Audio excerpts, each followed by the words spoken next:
Podcasting from Singapore and broadcasting all around the world. You're listening to the Ignite EdTech Podcast with Craig Kemp, created by an educator for educators and streaming to the world.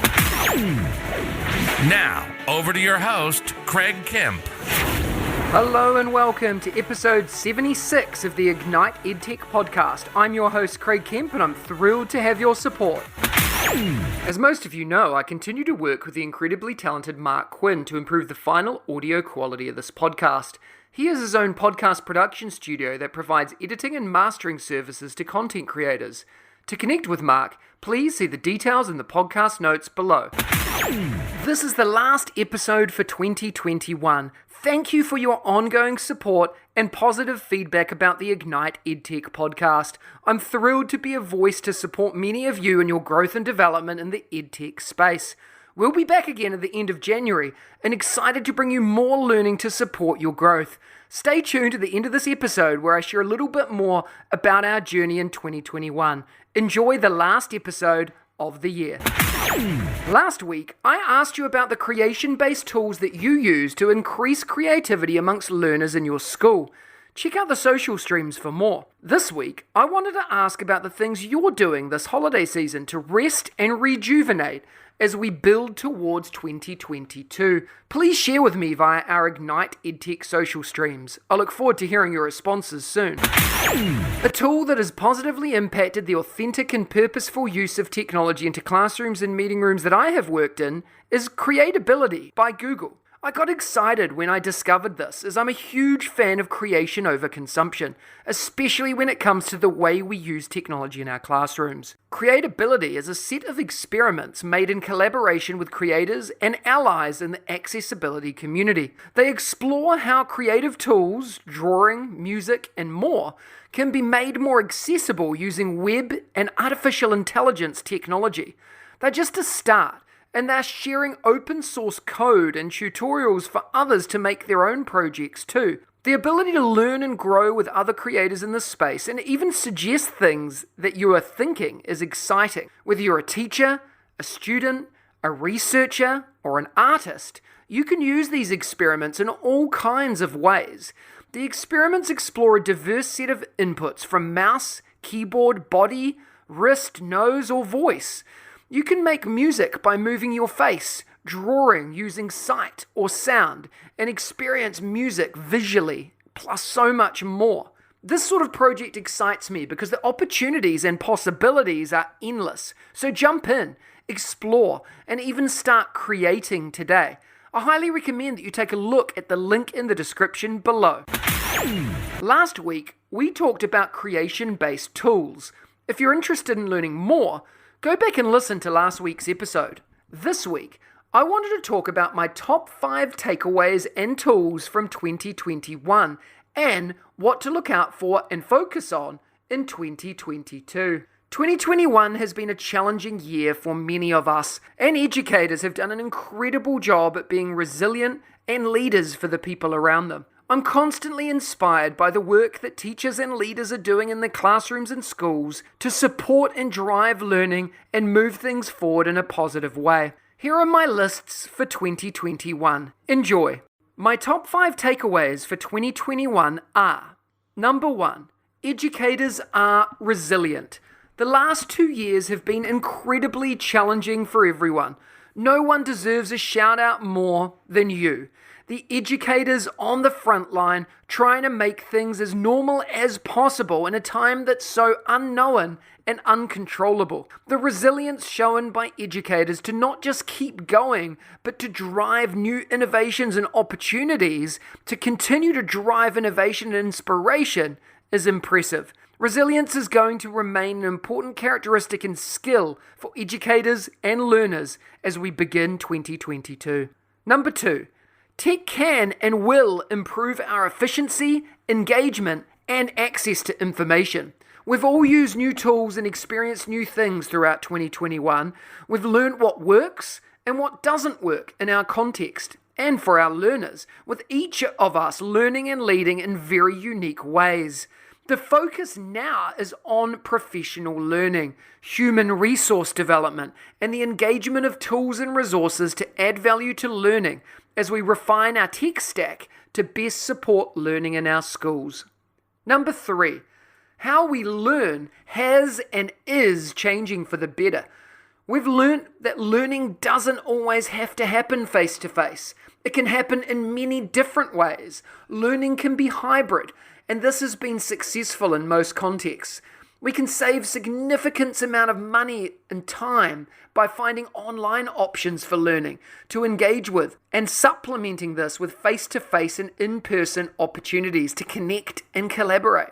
We can use data analytics to inform our teaching and our own learning and work with people online to develop ourselves and others in ways that were not previously conceivable. Number 4, well-being is critical. One of the things we don't do well as teachers is looking after ourselves. If we've learnt nothing else in 2021, we've learnt the importance of looking after number 1. As teachers, we worry about everyone else more than ourselves in most circumstances. We need to be better so we can do better, and this starts with you. Take care of yourself. Take time out if you need it, and don't feel bad about it. Do things that put you in your happy place. For me, that's time with my family and friends. When you're feeling good, invest time in others and help them. But as we move into 2022, I want you to put yourself first and make sure that you're truly being well. Number 5, increased tech skill sets for our people. For the first time in my career, I've seen a growth across the board in the capacity in the tech space because teachers have had no choice but to jump on board multiple new tools and opportunities. Previously, we've had a lot of people who have had the mindset of, this is the way I've always done things. And don't get me wrong, we still have them. But due to the pandemic, home-based learning, and tools that can engage our learners in new and exciting ways, we've mostly adapted to the use of technology in a much more complex way. A higher percentage of staff in our schools are adopting technologies, and in 2022, this needs to remain a focus. We're seeing the value proposition being much higher for tech tools now because more people have taken the risk and tried new things. It's exciting to see this trending up, and as we move towards the new normal, whatever that might look like, human capacity development and learning must be a focus to best support the learners in our schools and classrooms. I've spent a lot of time with teachers and learners in 2021, and I've seen some amazing developments and tools to engage learning. After seeing everything in action, here are my top 5 EdTech tools for learners in 2021. Number 1, Flipgrid. Many of you know this, one of the best engagement tools to amplify student learning in a hybrid world. If you don't use it, you should. Check it out. Number 2, Seesaw. My favorite way to share student learning and connect parents into the learning journey with the touch of a button. My daughter's school uses this, and as a parent, it's one of the greatest things about the schooling experience. Number 3, Nearpod. Something new for me in 2021, and something I'll continue to use in 2022 and promote to schools that I work with. I love their engagement tools, the data analytics, and the alignment for use across multiple curriculums. Number 4, Hologo. Again, something new for me in 2021, and this has become a personal passion area. Hologo, Hologo, is an augmented reality tool that engages learners in ways that I've never seen before. They're now aligning their learning to multiple curriculum across multiple devices and partnering with schools and, what I love, listening. If you haven't jumped on the Hologo bandwagon, now is the time. Number 5, ClanBeat. This is my go-to student and staff wellbeing app.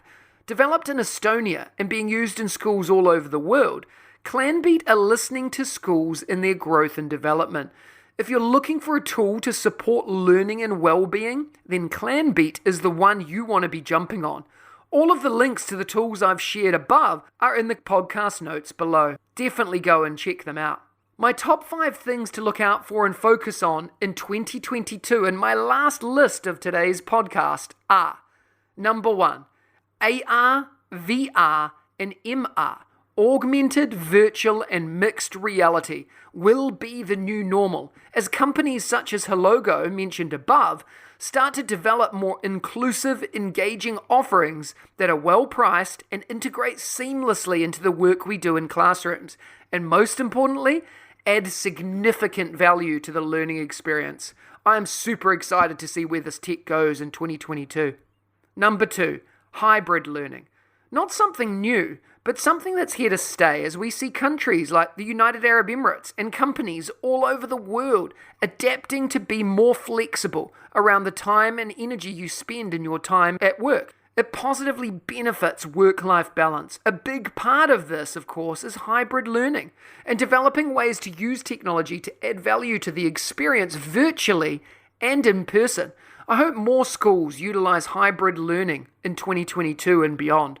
Number 3, flexible working conditions and hours. As I mentioned above, as we see countries and companies adapting their working conditions to support virtual working, we should see this adaptation in our schools with the flexible ways in which we see learning occur.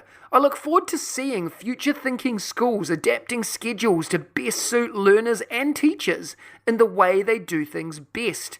Work to our strengths and not old predefined conditions and regulations of the way work should have been. Push boundaries, try new things.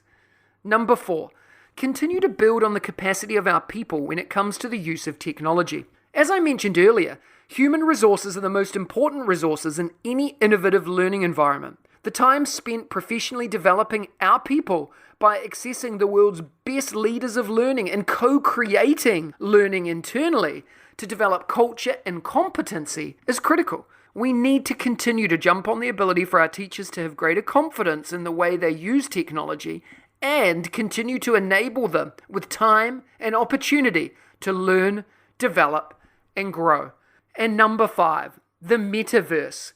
As Facebook and other organizations start to build out the concept of the metaverse, I think we're going to see how things like NFTs or non-fungible tokens, cryptocurrency, artificial intelligence, AR, VR, and MR, and more can be combined to change the way we connect, communicate, and learn inside a changing living ecosystem. While this is not something that we're going to be living by in 2022, we're going to see a lot of development and growth in this space. Keep your eyes peeled for movers and shakers and follow the latest trends. And of course, keep yourself updated. If we're to be successful in making significant change in 2022, schools need to build the foundations of digital transformation through shifts in their culture, focusing on human resources and the development of technology they choose to support them in this journey. I'd love to hear from you to learn more about what you've done in 2021, where you've been successful, and your thoughts for 2022 and beyond. Please reach out with your ideas and thoughts. Every week, I bring you a short interview with some of my edu heroes, an engaging learning experience with someone who makes a difference in education every day, with a particular focus or angle towards educational technology. This week, I had the pleasure of chatting with Tonya Gilchrist. Let's have a listen to the chat. Today, I have the honor of speaking with Tonya Gilchrist, who you may know as @Mrs_Gilchrist on Twitter. Tonya and I have been connected for a long time now, and I'm constantly inspired by the work she does both online and offline.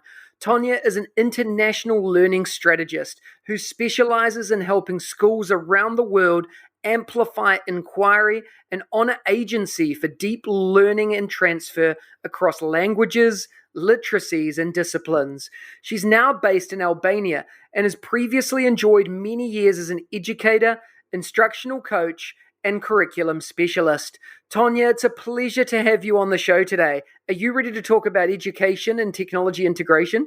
Yeah, always ready. And it's a pleasure to be here. Thanks so much for having me, Craig. It's always a joy to connect with you. You're so welcome. I'm super excited about today. Let's go. Why don't you start by telling us a little bit about your current role and what inspires you to do what you do?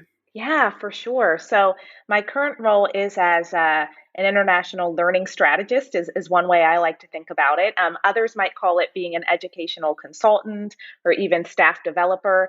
But I personally really love that word strategist because I think that is a big part of what I do is to strategize with schools and teams and really think, what do things look like in your context? So for me in my role, it's a lot of times working with different schools across grade levels from early years all the way to grade 12 on their different learning needs. Some of it is often based around literacies, as you said a few moments ago, Craig. So thinking about readers and writers workshop, thinking about translanguaging, thinking about disciplinary literacy, especially in secondary schools.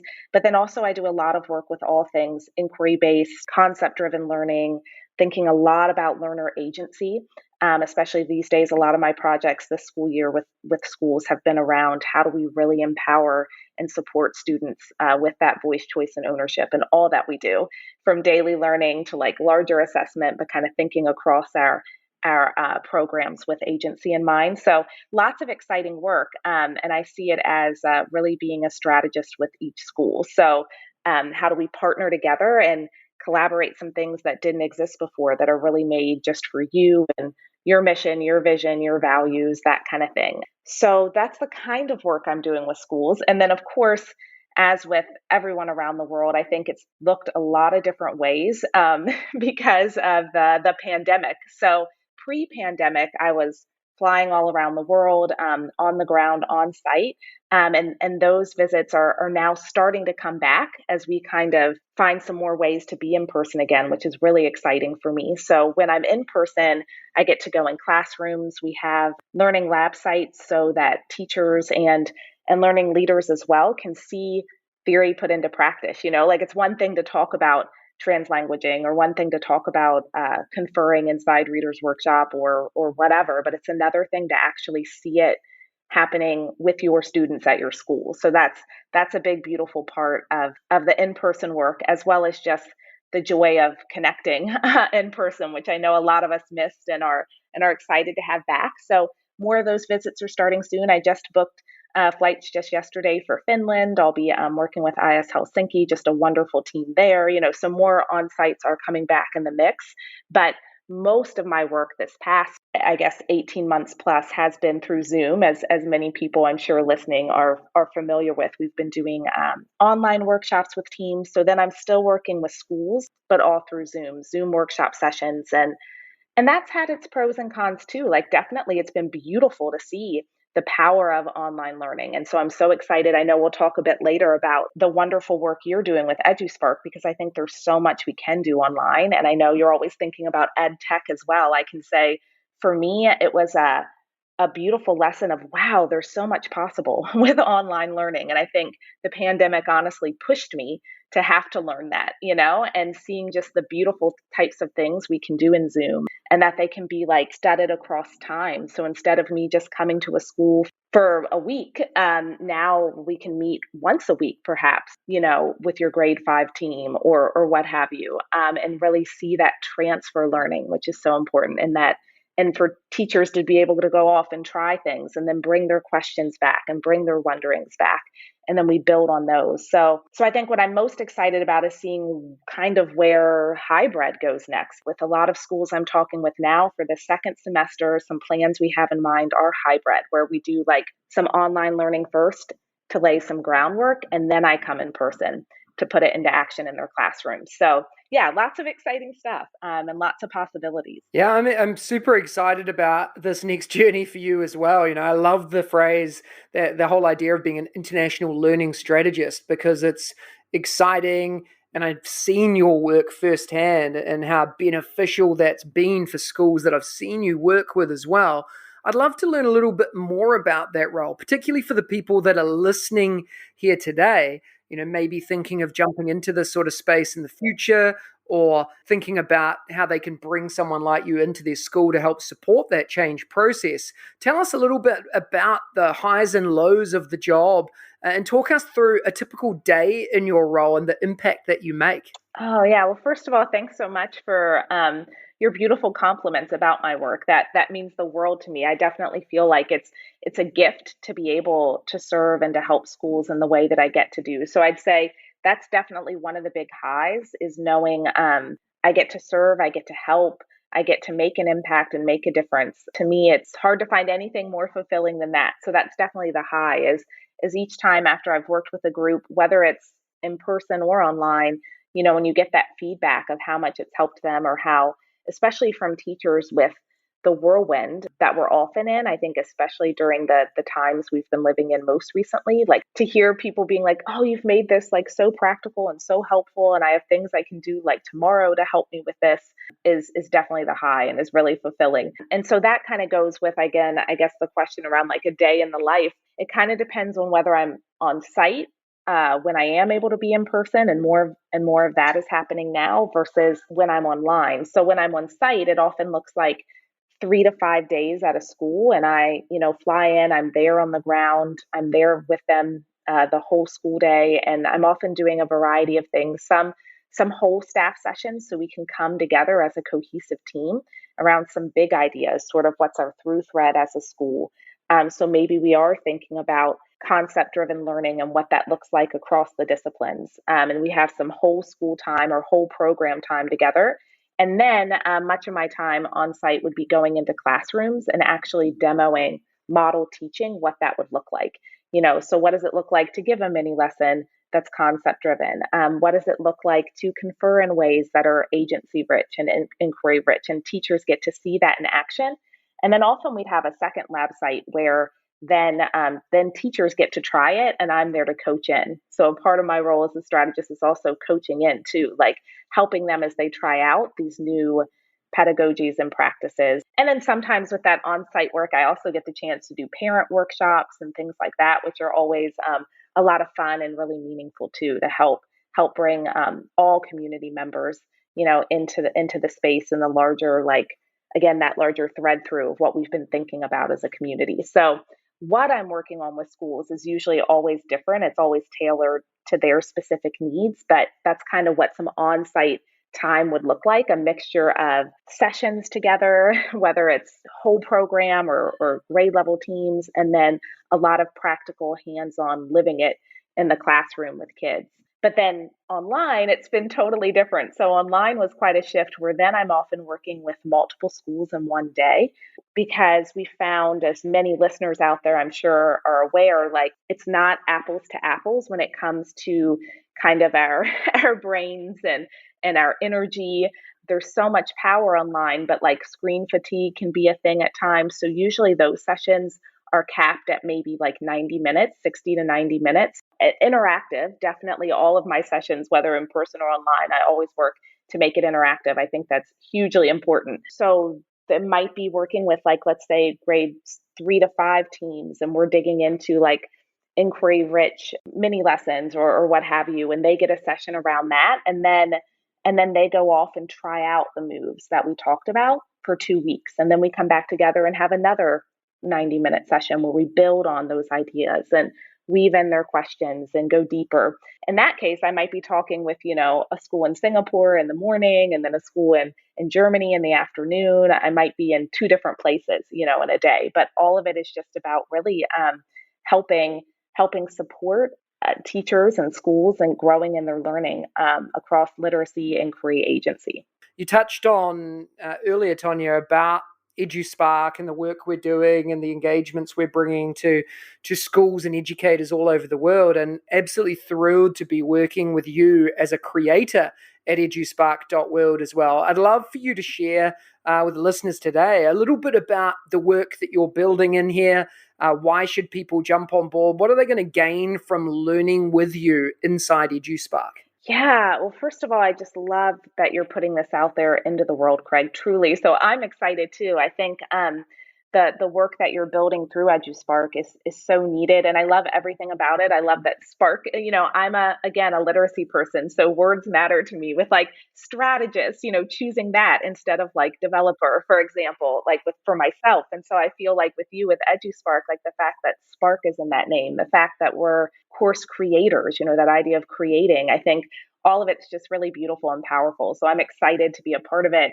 And I think for listeners out there, a big part of what I find to be the beauty of EduSpark is, I'm doing all of this great work with schools around the world, But then transfer is so important to all that we do. And like going deeper is so important to all that we do. So I think EduSpark is providing this really sustainable and like streamlined place where schools can then go and be like, okay, yeah, we want to follow up on that work we did with Tanya, and either online sessions that we had earlier this year for our school, or for many schools now, more and more like that on-site work she did. Here's a place we can go on EduSpark and have everything right there in one place.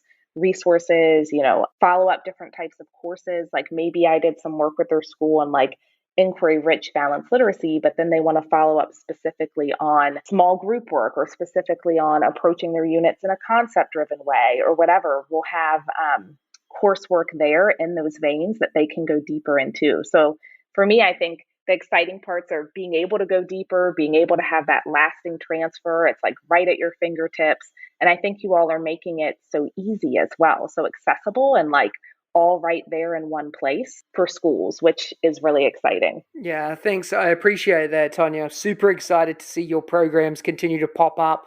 If you're listening to this, you're going to see a lot more from Tanya in this space, and we're excited to be able to amplify her amazing voice to the world as well. Let's jump into some quick fire questions, Tanya. The first thing that comes to your head, and a little short why as to why you chose it. You good to go? Okay, let's go for it. Quick fire. I'm ready. Let's do it. What's been your hashtag one word for 2021? Yeah, I think my one word would have to be probably integrity. That I feel with everything that's been happening in the world, I just feel like it's now more than ever so important that we are like living out our values. And I think with a lot of the teams I've been working with, a lot of the schools I've been working with, that's come up again and again of like, this is an opportunity to think, wait, what are we really doing and why? Like with all things learning. And I think for a lot of people in their personal lives too, like, am I really living out my values? So yeah, I'd say for me, it's that word of integrity and just living out our principles. And then for us as educators, like always keeping kids as our North Star and ensuring like here's a chance, every day is a chance to really stay grounded and follow that North Star. Yeah. Yeah, brilliant. I love it. What's your go-to EdTech tool besides Canva that the listeners need to try? I'm thinking what I use most often. In addition to Canva, I really like Padlet a lot. I also use Wakelet a lot. And then I'd say, of course, I'm often using the Google Suite. So I find with a lot of teams, Jamboard, there's so much you can do with Jamboard. So I feel like so many ways to interact, especially with a lot of school groups as we're interacting in this online space. Jamboard has made a lot of things possible. So those would be some big ones for me. I love it. What's one daily habit or practice that helps you enjoy, progress, and succeed in your career, Tanya? One daily habit or practice. I think a big one for me is having some joyful movement time. I think for me, it's really important, and that I'm doing it. So, staying like physically active. I really enjoy Pilates. So that's usually a part of my daily practice. And sometimes it's just 15 minutes, but on the mat, but it makes such a difference for how I feel, and kind of mindset. And I think that then feeds forward to being able to be, as you were saying, like successful and to be able to progress. So I think daily movement. And then I also, for me personally, my faith keeps me grounded too. That would look different for every person, but I always make some time and space for that as well. So that probably boils down to having like some decompress time, having some time where you can like just kind of, have some you time, whatever that looks like for you. Tanya, you've given us a lot of amazing information here today. And I know that the listeners are going to want to follow up and connect with you. What's the best way for them to do that? Yeah, for sure. I would love to hear from listeners out there. I always love talking about these things, and I'd love to connect and think how we can continue to collaborate together. So one straightaway way would be just my website. So that's a pretty easy one. It's just my name, TanyaGilchrist.com.